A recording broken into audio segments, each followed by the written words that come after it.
Pitching again. Big opening. Pass 5. Pass 10. Perko to man. And he goes all the way to the 15-yard line.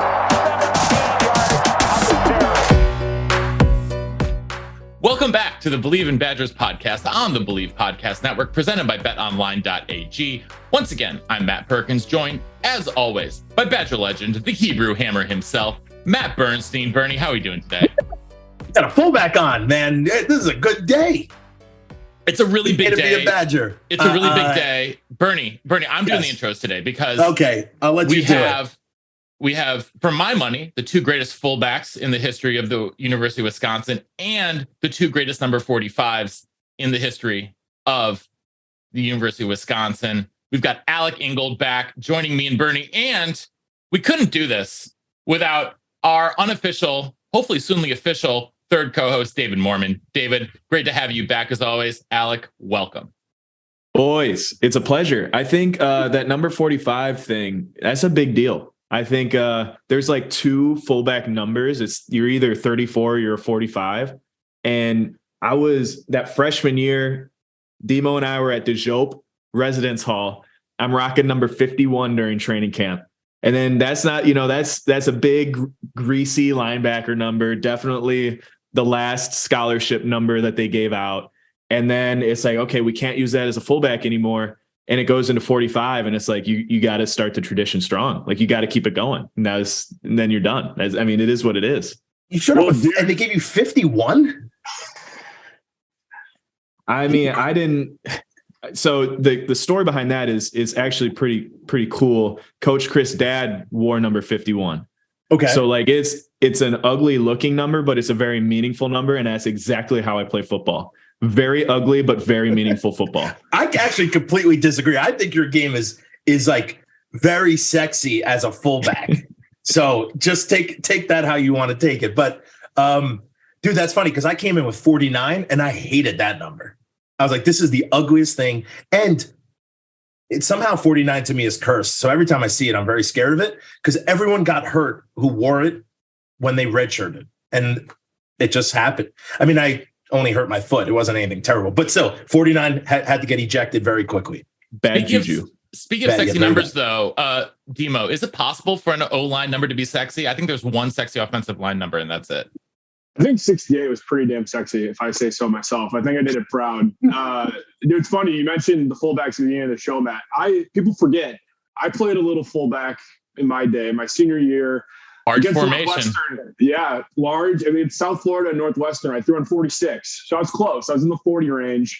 Was in the backfield. So I got to live the dream a little bit. But I think in my O-line day, 68 I made it look pretty damn good, I will say. No 69, but 68 is did it well.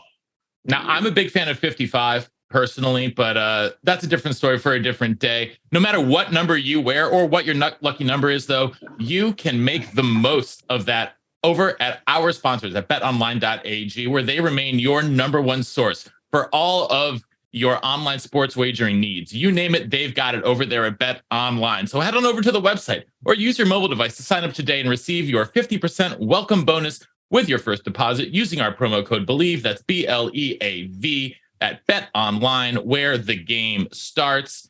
We are going to get restarted here. We always like to go back, Bern.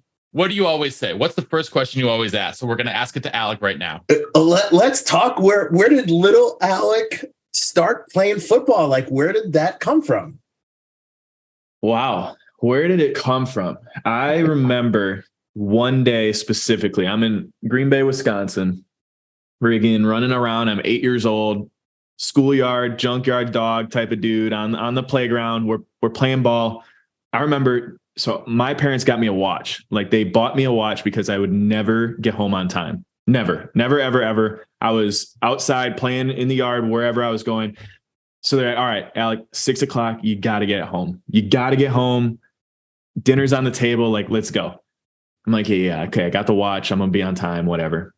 I check my watch. I'm playing with the guys. It's like 5:55. We're down 2 scores. Like we're not stopping. I'm not going home taking this L. Boys get back, throw a touchdown pass to one of my best friends. He scores a touchdown. We get another pick six, whatever. We end up winning. This is like in the yard, right? Like this is down at a park down the street. I check my watch. We're up We're winning. It's 6:05. I'm late. I'm like, dang, I book it up this hill. I'm sprinting.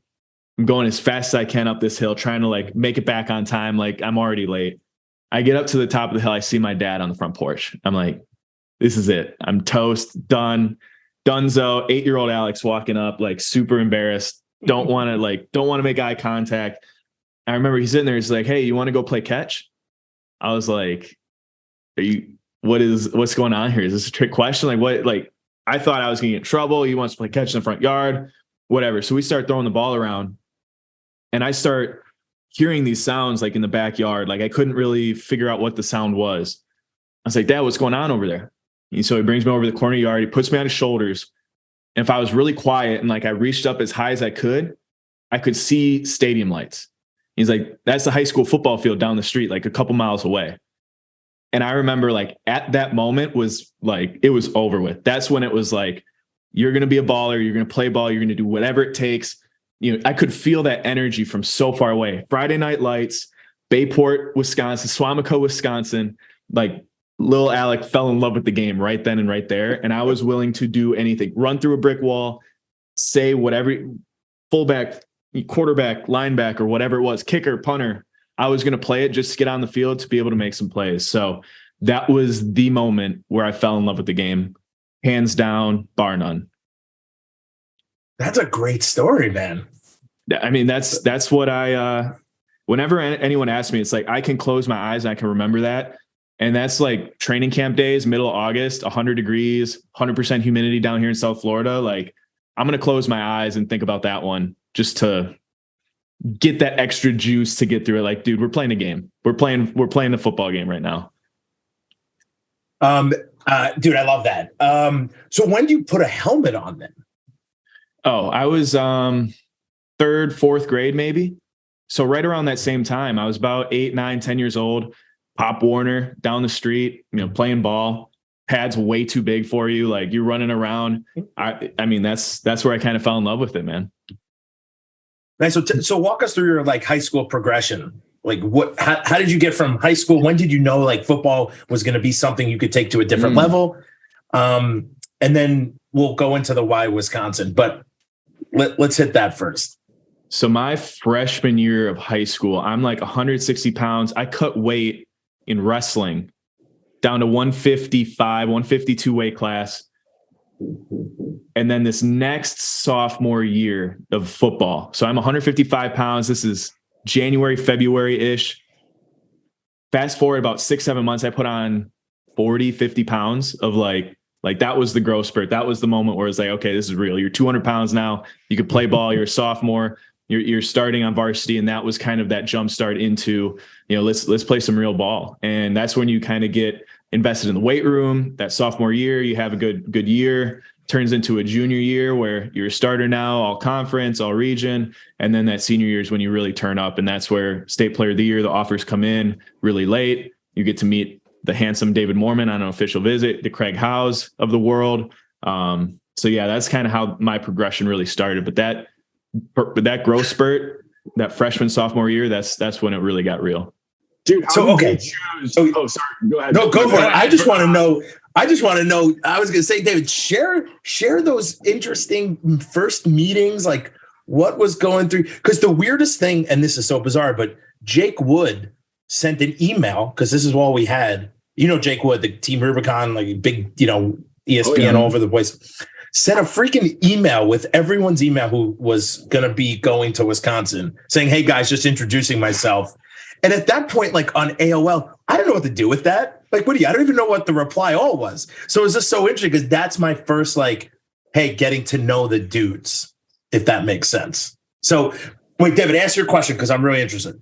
No, I mean, we could dive into that because Alec and our recruiting class is really unique because half of us were Gary Anderson recruits and the other half are Paul Chryst recruits. And so I think going in, there was a little bit of like animosity between the two crews initially, which was curious. And eventually, like, you all move in with each other in varsity quarters and you get past that and you start, you know, once you're in the weight room, everybody's an equal playing field and you become boys with everybody. It's a pretty natural progression, Bernie, as you know, like as soon as you're in it, you're a part of it. But my question for Alec is going back to your high school and youth, like anyone who knows you really well or has followed you throughout your career, like understands that growing up, you had two loves. It was wrestling and it was football. And your old man, shout out Pat Ingold, is a national champion wrestler, All-American wrestler in high school, wrestler at Northern Michigan. Like, that's his blood. That's his gig. Like, what made you choose football over wrestling? Dude, I took my first steps on a wrestling mat. Like, that was where I grew up competing. I loved the aspect of being on an island, right? Like, you are out there, is just you versus another man. Whoever's better gets their arm raised. Like, that was some savage stuff, but that's where I grew up. Like, that's either you're better than him or you're not. And there's no hiding it. And I felt like that was something that I'll never regret, never miss. But at the same time, them practices, bro, like making it through a full season was an absolute accomplishment. And I remember we're starting to get recruited that junior, senior year, and offers started coming in for both. And my dad's like, dude, Alec, love you to death. Went through this wrestling path. He's like, it's going to be 5 times harder than anything you do on a football field, and no one's going to care. He's like, just want to put that out for you. Like, no one is going to care. Like, let's go all in on the football thing, just from experience or whatever. And now it's like, looking back on it, I love watching the way Wisconsin wrestling program like puts on a show. It's like prime time fight night. Like, they got the lights going, they got everything rolling. Got to go talk to the boys over there right before senior night. Dudes are juiced. It's an electric factory over there. It's exciting. But yeah, when my dad had that conversation with me at like 17, 18 years old, I was like, okay, let's do this football thing, and kind of transitioned into that stratosphere, so to speak. Well, Demo, I want to know. So you're on an official visit. The first time you meet this wrestler football badger from Green Bay, what is your first impression of Alec? Well, Alec was wearing like a Aeropostale t-shirt and then bedazzled jeans. That was his go-to fit. So I was like, I was an idiot. Like, I'm a big old lineman. Like, I was wearing sweatpants and my varsity jacket. It's not much better, but just like a different end of the spectrum. You know what I mean? And so you're right off the bat, you're like, who is this guy? Then Alec's very outgoing, and I like to think I am as well. And, initially we just hit it off. And, Alec was originally committed to Northern Illinois. And a kid I went to high school with, Ryan Roberts, he, was committed to Northern Illinois as well. And I think they both were, having conversations at that point. They thought we'd be playing with each other. So we had that mutual connection. Obviously we just started talking about Ryan and what Northern Illinois was like. And right off the bat, it was like, oh man, like, Alec's somebody that I think I'm going to get along with, really well. And then, the summer kicked off. We're all in the same classes. And it was, honestly, like, you might think differently, but I felt like it was kind of, it sounds, weird, but like almost an instant connection in a weird way. Like, we had a group of guys that there was 9 of us, Alec, Craig, Hornibrook, David Edwards, John Dietzen, and Kyle Peniston, and Jake Whalen. Nick Thomas. Yeah, Nick Thomas. And all of us were like boys from like day one.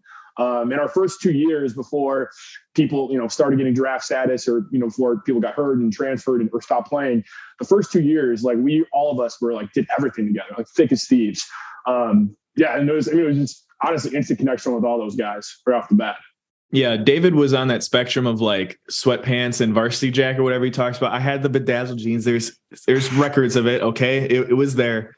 But this man signing up for classes freshman year took us all out into the deep end. This whole instant connect, you could tell. He's like, yeah, we're networking, instant connection. I figure it, this, that, and third. He's a salesman. He's a straight up salesman. And he sold me on this freaking European history class that destroyed my gen eds. It destroyed my chance at the business school. I'm still mad at you, because that was the hard. It should have been the easiest A ever. Take the U.S. history class. I already took 30 of them in high school, but you sold me on a pipe dream that just destroyed my business hopes and dreams.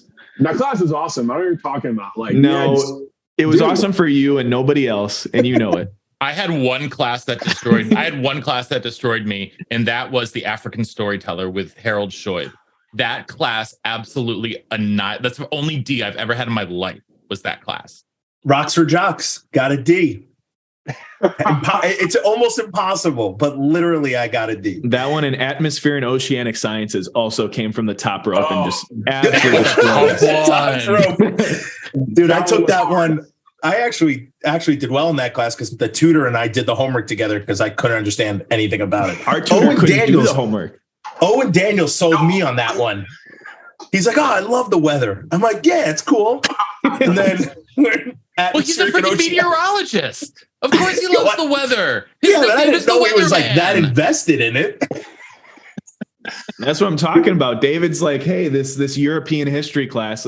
Lo and behold, he has this just love for German history and like going to Oktoberfest and traveling Europe. Like, what are we doing, man? I'm just fascinated by history. I don't know, like, I suck at math and like science, like I could care less about, let's be honest. So like the thing that actually got me going was history. And like a lot of people, my family came from Europe. I've always been fascinated with European history. And so I was like, guys, this is going to be great. Like, it can't be that hard, right? Like, and I took European history in high school. I'm like, this is going to be easy. I think I did pretty well on it, but like everybody else was like, dude, what the hell? Like, why'd you sign us up for this?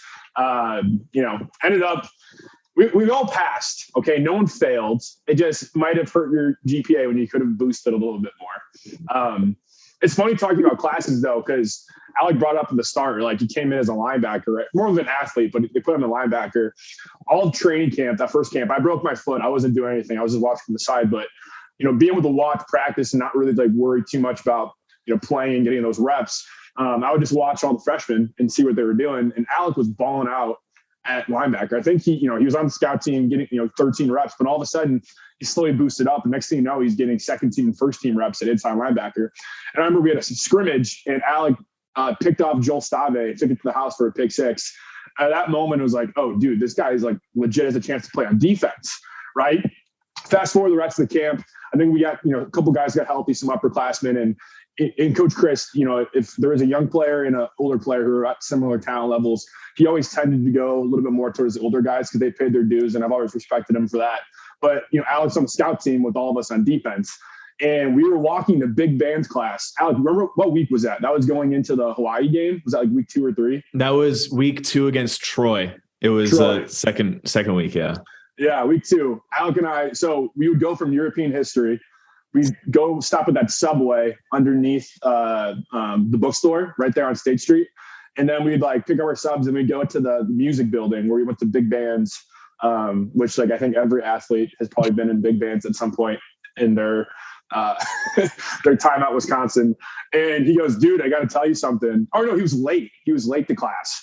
And so I was late to class too. Cause like, we gotta get Subway. It's like our thing. I'm also starving, but he was like, I'm like, dude, what's going on? He's like, oh, Coach Settle kept me after practice. He needed to talk to me. I'm going to switch over to running back and I'm probably going to play this week. And I was like blindsided. Cause I'm like, dude, you're a linebacker. What do you mean? Like you're playing running back? And he's like, no, dude, like it's happening. He's taught me the playbook all morning. Corey's helping me out. Like Darius helping me out. Like I'm going to be playing in most likely short yardage situations, but I'm going to get a lot of playing time this year. And dude, you took it and ran with it, man. Like that was crazy. And thank God they put you at fullback because you were ugly 45 at running back. But I mean, I just remember that you were the first person in our class to get serious playing time. Walk us through what was going through your mind though when Coach Settle pulled you into his office. Yeah, it was kind of wild because, I was one of the last offers, right? You think about going all the way back to the Gary Anderson recruits or the Paul Christ recruits. Like I was the last offer. I was the lowest ranked guy on Rivals. Like I'm showing up. Nobody owes you anything. You're trying to you're basically a walk-on. That's what I took it as. And you kind of progress with the boys. I'm learning how to play. I was a high school quarterback. I'm learning how to play defense and learning how to play linebacker at the same time. Just trying to get out there and be athletic and make plays. And some of it happened once we got some defense installed, like past the base defenses, I had no shot. Like there was no shot I was playing ball. And I think coaches just saw the willingness to play and to be there with the guys, the little bit of athleticism and the willingness to just do whatever it took to get on the field. Like I didn't really show up with any pride about it. And to be able to have that conversation first with Coach Chris and ask me like, hey man, I could really see you making a career out of this thing. Like, I think you could be a running back, fullback type of guy. What do you think about switching over? And it was like a no-brainer. You got to trust your coach in that aspect. You got to be able to get put into the deep end of the water a little bit and see if you can sink or swim. And that was a decision that was made. It was like, let's see how great you can be. Let's switch the side of the ball. Let's make some plays. Let's be a part of the team. You're joining different lift groups. You're with the upperclassmen now. You're really getting stressed out. Your entire schedule changes, but let's go see if we can do this thing. And I remember having that conversation in class and just feeling like, this is going to be a huge challenge. Got to learn an entire playbook, got to learn how to play running back now. Fast forward a week, we're up 21-0, 28-0 against Hawaii. And I remember, Alec, get ready, warm up. This is a night game. And I remember my feet were in the end zone. Like we were backed up. We were in the end zone facing towards the field house. So it's like the most iconic view in all of college football. And I'm sitting there and my knees are shaking. This is my first snap. I'm like, okay, just don't mess it up. We're running power. Derek is in the huddle. Derek Watt. He's telling me exactly what to do, where to go. Bart Houston takes a snap and I go the wrong way. It was a handoff to the left and I went to the right, and he hands the ball off to me backhand. I see everybody going to the left. So I go to the left, and the first carry I have goes for like 25 yards, and I went the wrong way. And it was just like, okay, that's let's go play some ball, man. I had the best yards per carry I've ever had in my life. That game has never been replicated ever again. Made 45 too, because they were kicking their butts so good. It was a brutal game, but that was my first snap as a Wisconsin Badger, and I was absolutely shaking at the knees, but it was pretty funny. Yeah, the counter power is not a normal play. It happened, I guess, one time in Wisconsin's life. Yeah, the linebackers are like looking at their keys. They see a pulling guard, but then they see the running back coming at them. They're like, "What's going on?" He just takes off the other way. It was nuts. You got to put that in the playbook then. I invented football. Yeah. Yeah. I love that. Go for it, Maddie. Yeah. So no, I was going to say, so you're on campus, your first year, you've got this big goon hanging around with you. Is probably your enforcer, it seems like at this point. Like what's this experience like for you? Are you like, I mean, you talked about just like taking the bull by the horns, but how are you handling all this? And like, what's the toughest adaptation for you? Is it the physical? Is it the mental? Is it time management? Like, what is the most difficult for you to process at this point? I don't think going all in was ever an issue. Like going all in on the playbook, all in football, that wasn't the issue. The crazy part was just like playing and then also like going to the dorms afterwards. Like, I don't think that that's a very common experience for a lot of the guys. Normally you're all developing, you're all on the same page, and all of a sudden you get yanked out and, you're traveling and you're not with your boys as much. So I remember just feeling like huge regret of missing out with all my guys in the dorms. We're traveling to a Nebraska game. We're going here or there. Like, it was cool to score touchdowns, be with the guys playing on the field, but like you miss so much development with the freshmen. And that's what everyone says is like, if you're an early guy that's playing early, like do not just go off into the sunset, like be with your boys. But it was hard to like miss out on all those experiences with the guys. Definitely felt like you're missing out a bunch. So I think those were kind of the moments where I just wanted to be at the Jope with the boys hanging out. But then it's like you kind of you were on a different schedule too. So being able to balance that was probably the toughest for me. But man, it was a whirlwind for sure. You just kind of hold on and just survive through it, try your best, give your best effort, and whatever was put out there was put out there. Well, yeah, I was going to say, well, I mean, you talk about just putting that effort. Like you talk about how you weren't like one of the higher rated guys. The two lowest rated guys in your class were you and Chris Orr. So I think we can kind of throw out like some of those ratings, right? I mean, like, and you guys were like two guys from the class who saw the field first. So dude, Chris Orr in that linebacker room, I remember having a conversation with him in training camp. And this is towards the end of training camp. I was like, man, what are you thinking? You're going to redshirt this year? How are you going to play it out? Like, I know we're kind of fringe guys. And he looked at me like I was nuts. He's like, dude, I am starting this year. What are you talking about? And at that moment, I knew that one person's mindset was decided and I needed to figure mine out. When he told me that, I was like, not surprised at all at the trajectory he went on, because he ended up starting. There was an injury right away, week 1 against Alabama. He started the rest of the year. But yeah, that was a conversation we had. He's 18, 19 years old at the time. He's like, no, I'm starting, dude. Like, I don't care who's in front of me, who's behind me. I'm going to be a starter. That was really impressive. So let's talk about you guys off the field then a little bit. I want to know, like, what's a week, not in season, what's a weekend where Alec and Demo, what are you guys doing on a weekend that is when you don't have football responsibilities? Because I can only imagine some of the fun that you got up to. Demo has his own signature, he has habits that we all, model ourselves after, I would like to say. He has the Demo 2-for-1. He has just an exciting exuberance about him. He is the party. Yo soy fiesta. David Moorman is like bringing everything. He's bringing the energy and the juice with him for sure. Alec and I, when there's no football responsibilities, we're very much on the same wavelength. Like we like to get out and have a good time. And, you know, sometimes for Alec was better at being more responsible and like, hey, Dave, maybe we should not do that. And I was just like, no, come on. Like we should, like, what's going on? But we had like free weekends. I mean, typically Alec and I, we shared a love for like literally sitting on the couch and just like pre-gaming just the two of us and just like watching like funny YouTube videos and like blaring like old like 2000s like throwbacks. Like we would have a good time at a party, just the both of us. And then we'd end up going to the bars. And, you know, Alec always wanted to go to like W or where his girlfriend Alexa was, where I was like, I'm going to one place only, which is the KK. And the times that I got Alec to come with me to the KK, some of the best nights of our lives. But he wasn't as big of a regular as I was. But honestly, like to be fair with you, Matt, my favorite memories are when we did have football though, and practice would end, especially during camp. And like you have those grinder days, you finish class and like finally, you know, you're back home when you're on the couch. And Alec and I, you know, roomed together with Craig Howe all through college. And, you know, those moments when we get home from practice, you're exhausted and Alec's on the couch and I would just like plop down right next to him or vice versa. Is always like, what are we eating? And we were both so unhealthy. And we'd like just drive all around Madison, hitting all the fast food spots or going to like Jordan's Big Ten pub and getting the grilled steak or the steak garlic ribeye sandwich, which was like unbelievable. Or like going to West Town Mall, going to Marcus Point, seeing movies. Like that's what we did. We just like would chill out, bro out. Doesn't matter the circumstance. It was always just good to like have somebody that you can rely on to, you know, when you have those hard days, those grinder days, you can kind of escape, right? And, you know, you can debrief a little bit, but also at the same time, you just have a buddy you can like do whatever with and take your mind off football.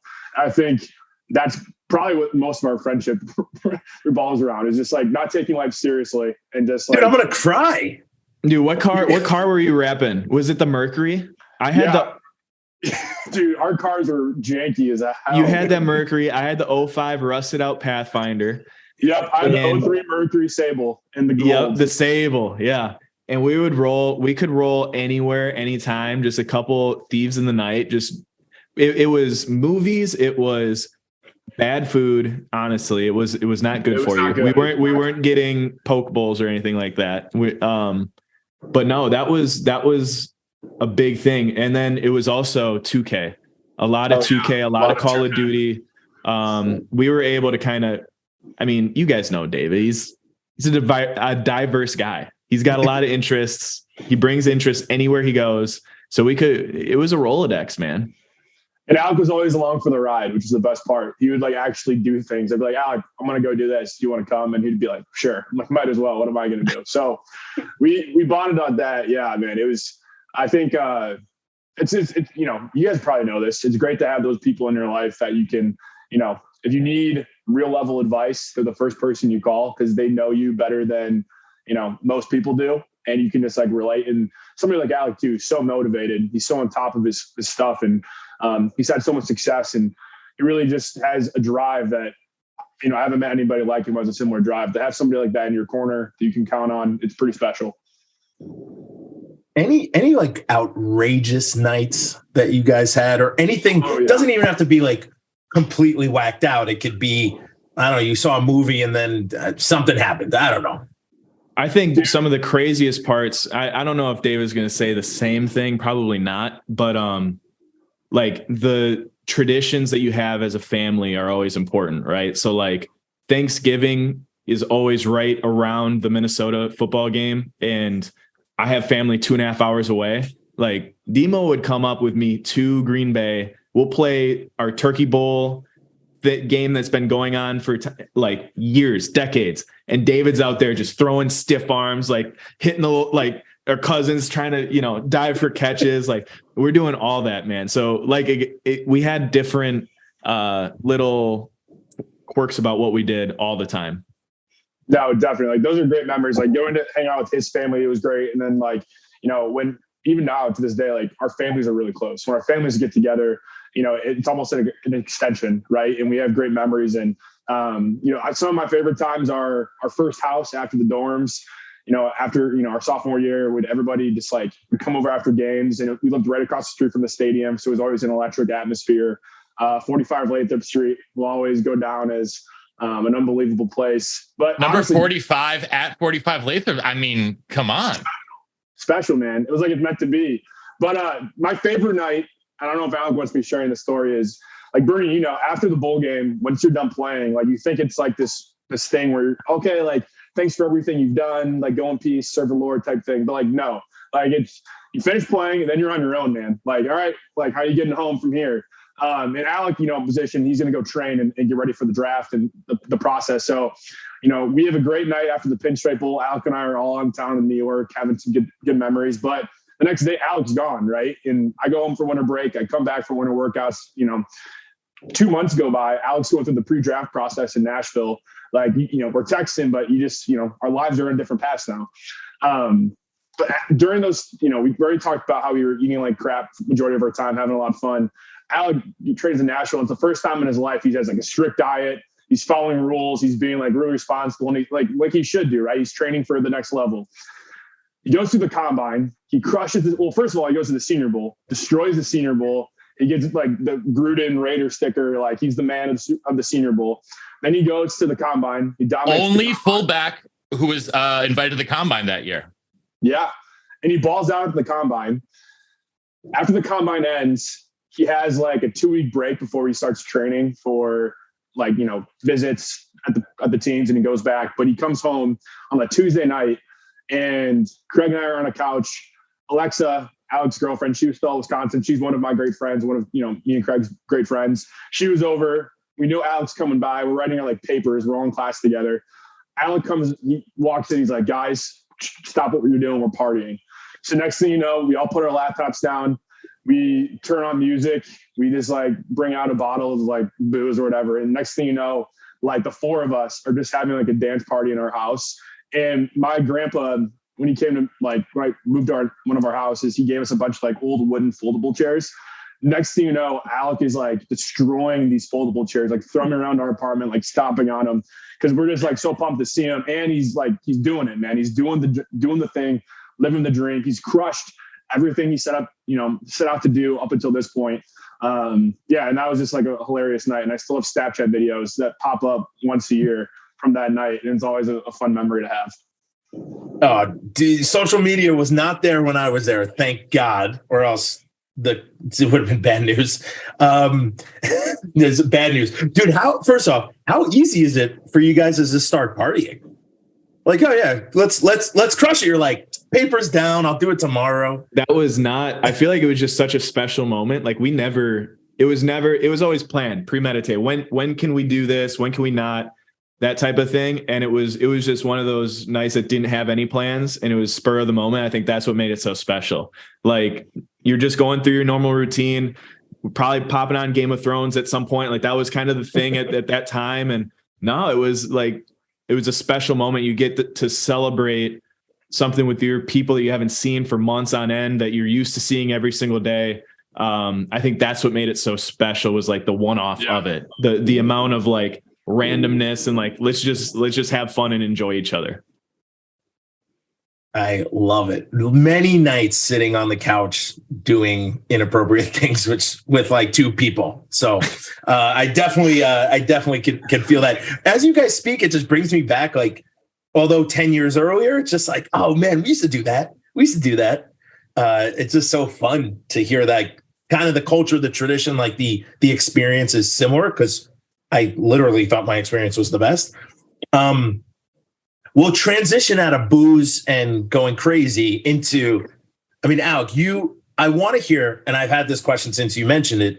You transitioned into the running back room, and you mentioned some of the names that were in there. How weird is it? How amazing is it? How stressful is it to walk into that room with some of the best running backs to literally ever step on the field? And the room was solid too. It was the dog pound, man. It was that's the only way you can really describe it. And I think everyone talks about it. You're each other's biggest fans.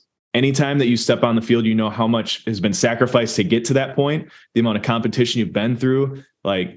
I mean, you see it now in free agency in the NFL. Like, running backs are not the most valued assets anymore by organizations. But at Wisconsin, you're kind of rare.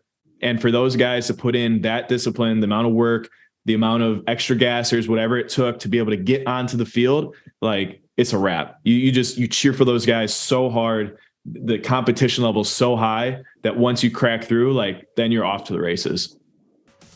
Believe in Badgers is excited to be brought to you by Infinigods. Infinigods is a gaming studio with a suite of free, fun-to-play games centered around ancient mythologies and civilizations. Visit Infinigods.com to play their first game, Infinimerge, and learn about their upcoming tower defense game. Play for fun or play to compete and take your shot at winning digital collectibles. That's Infinigods at Infinigods.com. Unleashing the power of blockchain games. It's crazy when you think about the talent, like Dario Gumbawali, a 6-year NFL veteran. I don't think he ever started a game. No, and he was like a third down back that would happen to run for 150 or 250 and score 3 touchdowns. But like, when he's hot, and he's touching the ball. And it's now you see the role that he's carved out. He scored on us this last year when the Texans were playing the Dolphins, and he's doing the drummer dance, and he's paying homage to his boys. And it's like, that's who he is. And like, that's the brotherhood that you create through the University of Wisconsin. What's it like seeing all these Badger running backs when you go against them in the pros? I mean, you talk about Derek Watt and Jonathan Taylor and Corey Clement and, Dare, and just seeing all these guys all the time. I mean, what does that mean to you as a Badger running back? It's amazing. I remember, getting to play against Melvin Gordon a couple times a year when he was at the Chargers and then, at the Broncos. And it's really cool to be able to see those guys succeed. And it's like, you guys get to watch NFL Red Zone or whatever, but when we're watching clips of future defenses that you're playing and you see your boys just cutting up and like making explosive plays and they're on the explosive run tape, it's like, yeah, that's a Wisconsin guy. And you have some pride about it. And people are like, yeah, that's a Wisconsin guy. I heard you last week talk about that. But like, it's you never get tired about being able to prop your guys up.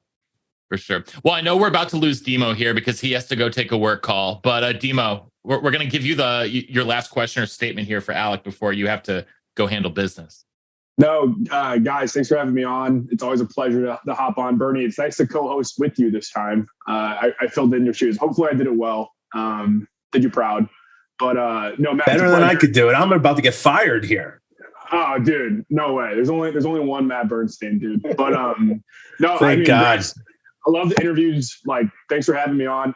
Give Alec a hard time. Alec, I love you to death. We'll be in touch soon, I'm sure. Alec's getting married this summer, so give him a round of applause. It's gonna be wow. Time. And we will have we're having the new offensive line coach Bicknell on us with us later this spring, and Demo's going to join us for that to talk a little O-line to O-line for us as well. So, and you'll be seeing a lot more of Demo here, I think, over the next couple months and years, because we just like having him around. So thanks, buddy. We appreciate you hopping on with us today, and we're gonna keep taking up Alec's time. So yeah. Keep it coming. He's way more interesting to me too. So ask him everything. I'm excited to learn. Don't talk too much crap when I'm gone. Okay. Love you guys. See you, Dave. Peace. Okay, what's the craziest thing about Demo? No. Let's spend a minute here just talking about a couple more like sort of like quasi on the field things.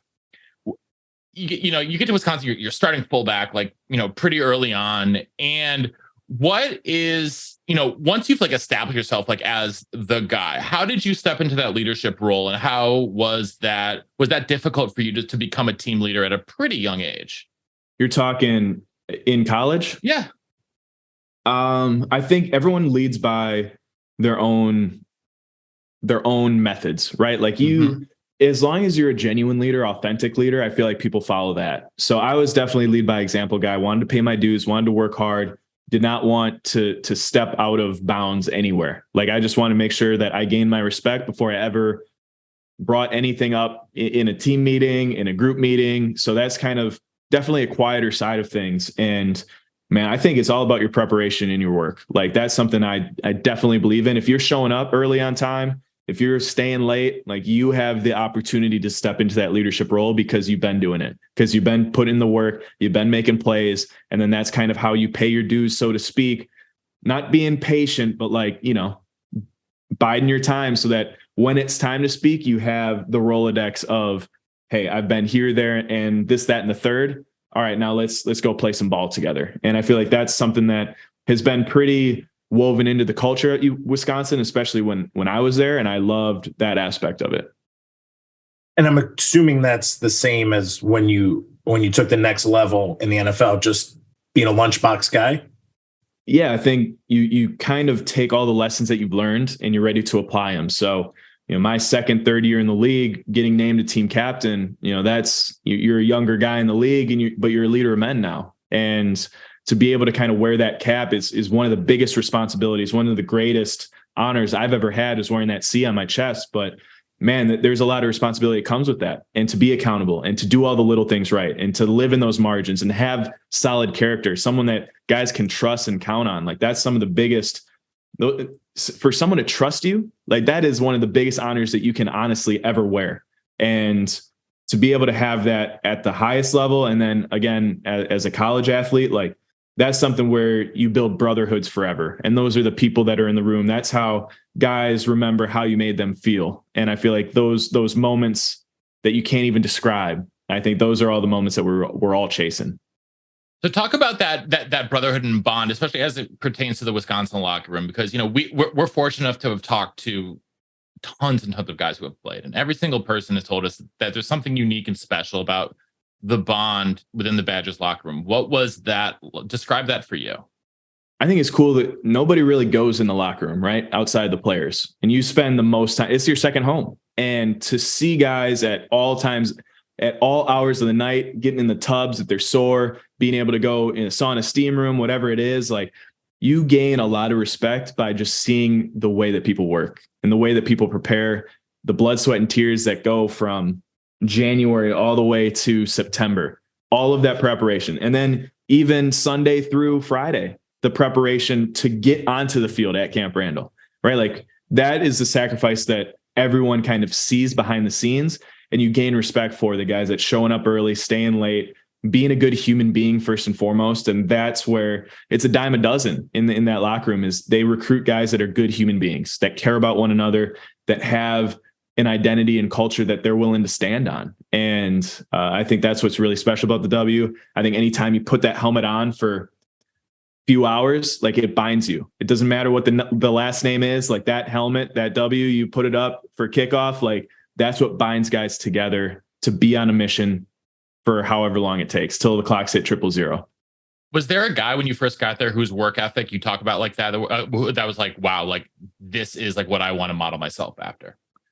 I mean, there's a number. I think Derek Watt was the biggest one, just being present, like, in the room, him being a senior, going through his whole deal. Like, I always wanted to be like Derek. I still want to be like Derek. I think he's an amazing, like, role model on and off the football field. I look up to that dude, no doubt. I think another one would be Vince Beagle. I just worked out with him yesterday. And it's like, he's down here in South Florida working out. And it's like, you see that guy wearing a Wisconsin hoodie. It's like, okay, this is, you have that bond of where you've been, where you've gone through, and where you're at now. It's, you see the work ethic to be able to translate all the way through people's lives. So those are two vets that I definitely looked up to at the time. Dare was another one. Corey. I mean, dude, do I need a laundry list? Like, I can literally write down any guy who was a junior or senior when I was a freshman, love them to death, looked up to them. And it's the type of people that we were recruiting. And that's what led to so many New Year's Six games, so many Big Ten championship game entries. Yeah, it was amazing. It's funny what you remember. Nick Davis, when we did the stadiums, he was a number 22, he's a small little wide receiver, fastest dude ever, very fast, biggest fast bicep arms. He would go in there and just do curls after workouts. So I wouldn't say that aspect of him, but you come off the stadium, right? I'm day like 7-1. One of the first days I showed up with stadiums, but like down the line, you don't think these guys care about you, but we did the stadiums. I'm on my knees, like on my, hands are on my knees, exhausted. And Nick comes over. He's like, hey, listen, Byrne, just stand up, man. Don't show him you're tired or weak. I was like, all right. And, in my face, I look like I'm about to pass out. But it's like those little things that you remember when old guys just gave you that little bit. And for me, I looked up to him for the rest of, the whole year. Not the biceps thing, because he would go in there after everything and just do more biceps. I was like, dude, why you keep doing like, he's like, man, my shirts don't fit. I look good. I'm like, all right, Nick, I guess that's true. But so it's interesting, like what you say is it really does stick with you, and how important that is to be like a veteran for a younger guy. Talking about that for a second, were there any guys that you kind of mentored either now or in the pros when they first came either into Wisconsin or on any team you've been on? Yeah, I mean, when you talk about that, it's those sink or swim moments, those like you get put into the deep end. I talked about that earlier, like those really, really challenging. You are exhausted. Your legs don't work. Your arms don't work. Like that's the development at Wisconsin. That's what you get put through. Those are the mat drills. Those are the spring ball. Like I remember switching to fullback full time that first spring ball, and I have to go block TJ Watt. Are you kidding me? Like he was getting after me every single practice. I couldn't block the dude, obviously. And it's like, that is the development that you go through together. And it's like, you struggle through that. And then to have that vet come and be like, hey man, why don't you try this? Or like, I hear what coach is saying, but maybe do it this way. And then it clicks for you and you're able to develop, you're able to progress into a starting role, an all Big Ten role, an all American role, an NFL role.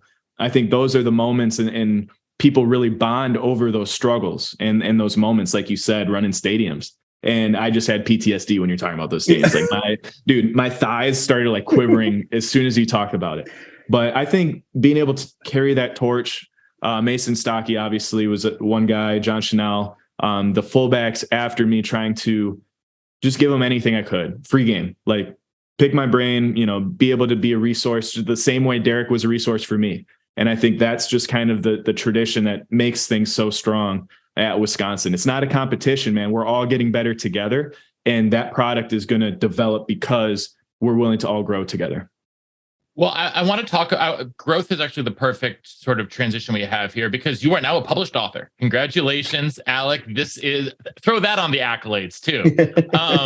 It is from D at European history to published author. This guy. Look at this. Didn't even read that book, and now it's like you wrote your own. Are you kidding? You wrote your own. So, Alec, congratulations, 7 Crucibles, an inspirational game plan for overcoming adversity in your life. Let's just start with the basics. First of all, what inspired you to want to even write a book? I mean, it's a huge undertaking. We're talking about like leaders and getting those moments and like those moments of inspiration. So, Derek Carr, as soon as I tore my ACL, I'm in the locker room. We just got blown out by the Chiefs on Sunday Night Football.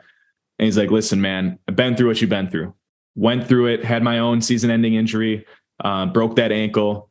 It's like, do what you need to do for right now, but like, you're going to have to decide how you respond to this thing. So like, don't feel bad for yourself, make that decision, make it a conscious decision, and go attack this thing. And that conversation in that moment was one of those things where it's like, okay, can't control what life throws at you, but you can control your response to it. So I start picking people's brains. Who got torn ACL here, torn ACL there? What do you guys do? Like, how do you recover? How do you come back? I'm just becoming a student. I'm a sponge, right? And all these guys are like, dude, I journaled, got the emotions out on a piece of paper, like made sure that every time I showed up to the facility, to the training room, I was a consistent best version of myself. So I would journal. So I'm writing down, I'm journaling, I'm starting to read books, all these self-development, self-help books. I start realizing all these Stoic philosophy books is everything that coaches have been saying since the beginning of time, since my youth coach, high school coach, college coach, pro coach.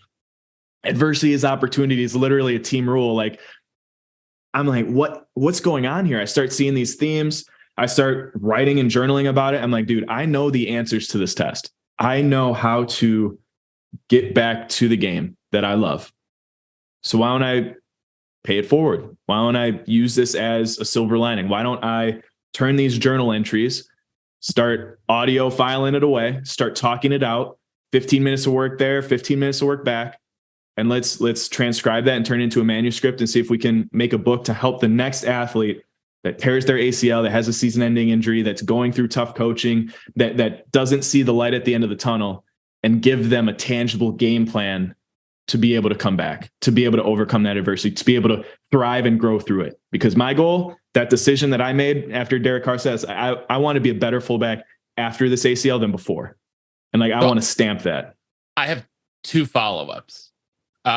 First, Crucibles is a really interesting choice of word for a title, because you always see 7 reasons or 7 ways or 7 methods, et cetera, et cetera.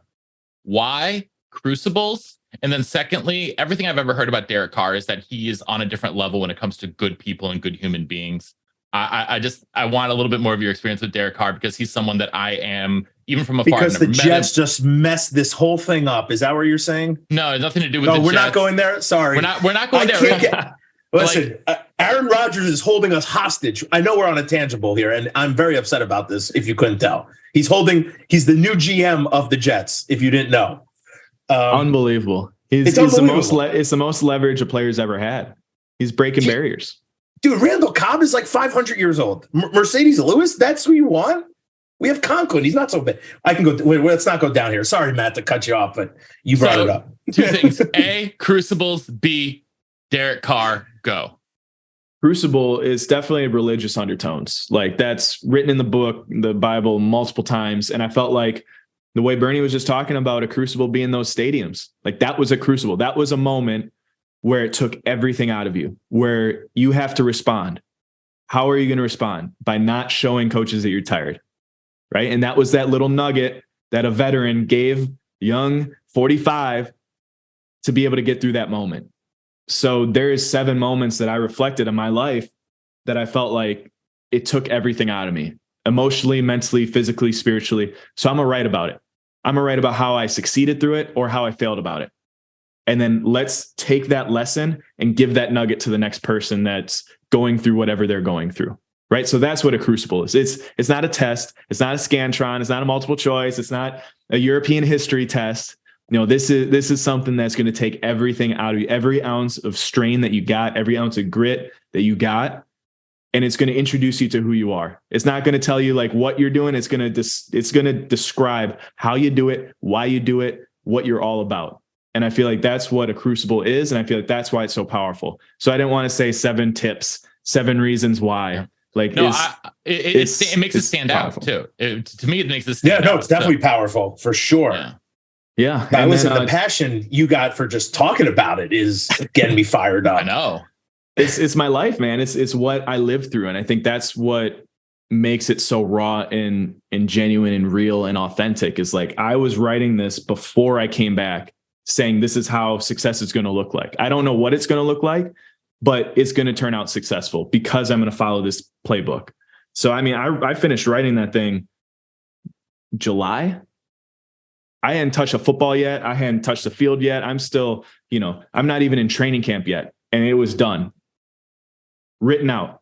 But I knew that next season was going to be so impactful, so successful, so empowering that I wanted it out by the time the season was ending, so that we can come back, we can have a podcast like this and be able to say, this is how you do it. This is how I did it. This is how, now go take this playbook and use it in your own life. Like, go take the answers and run with it, man, for whatever you want to do. You want to be an astronaut, a freaking pianist, the next fullback, whatever it is, like, go do that. And I felt like that's where there's a lot of parallels in trying to accomplish your dreams.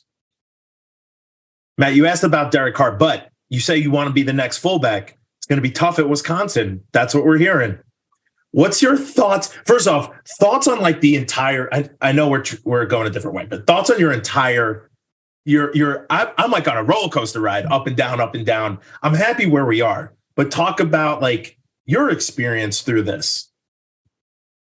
I mean, I think you're at a point now where it could sell 1 copy or it could sell a bajillion, and it really doesn't matter as long as it has that impact on that one person. So being able to talk about it, be able to go to schools, hand them out, to be able to speak to kids, to be able to give a highlight video and be like, man, this is cool. You're hitting guys, jumping over them.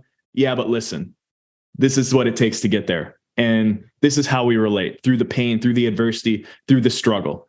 And it's like, dang, okay. Like, it's a little bit more than just a highlight tape. Like, let's own everything that we're about to go through. And that's a lesson that you get from a guy like Derek Carr, a guy who's been through his own journey, who's been well documented, doing everything he can for an organization. And now he's going to go do it for a new one. And it's like, he can't control what happens to him, but he will control his response to it. And I'm sure he's going to do everything in his power to be successful by it.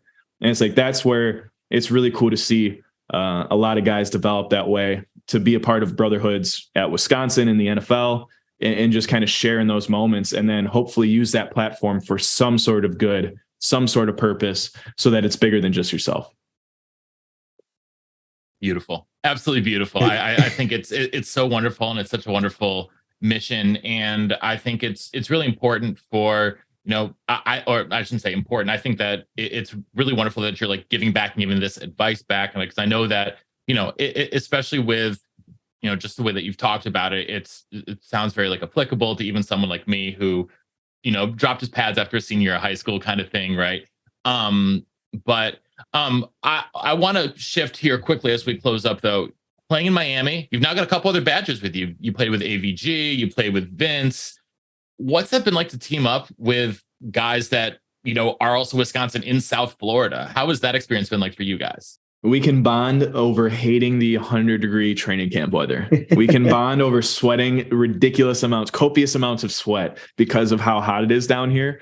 But no, it is cool to kind of have that foundational understanding of what they're about. Dave and I talked about that, to be able to hang out off the field, to be able to develop those relationships for so long. Like, that's irreplaceable. The development that we went through at Wisconsin is irreplaceable. And it was the same and very similar. So to be able to see those guys thriving, surviving, they're all going through free agency. I hope they all get paid $1 bajillion because they all deserve it. They all worked, they all earned it. Yeah, man, it's been really cool to be able to share the field with those guys, not just, in Wisconsin colors, but also in the league. And then what's it like to play with being on the fastest team in the freaking NFL? I don't belong on the fastest team. I feel like there's just different specimens. I don't know. I think you're on the our fastest. field. You're probably the fastest fullback in the NFL.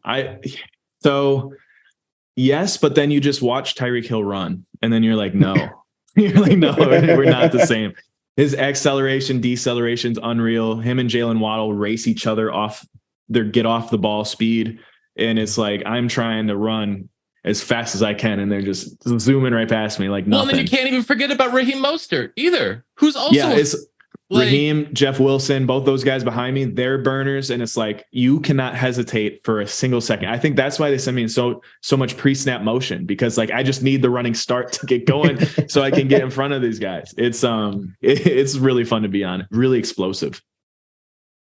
Has that been like, has that been a fun transition for you, moving from like sort of that like old school pro style system that you guys had in Las Vegas to now being, this is much more like, this is very new. Like his system, like obviously Coach McDonald's it's new, it's different, it's exciting. Like, what has that transition been like for you? And, do you feel like you get to sort of utilize your skill set a little bit more?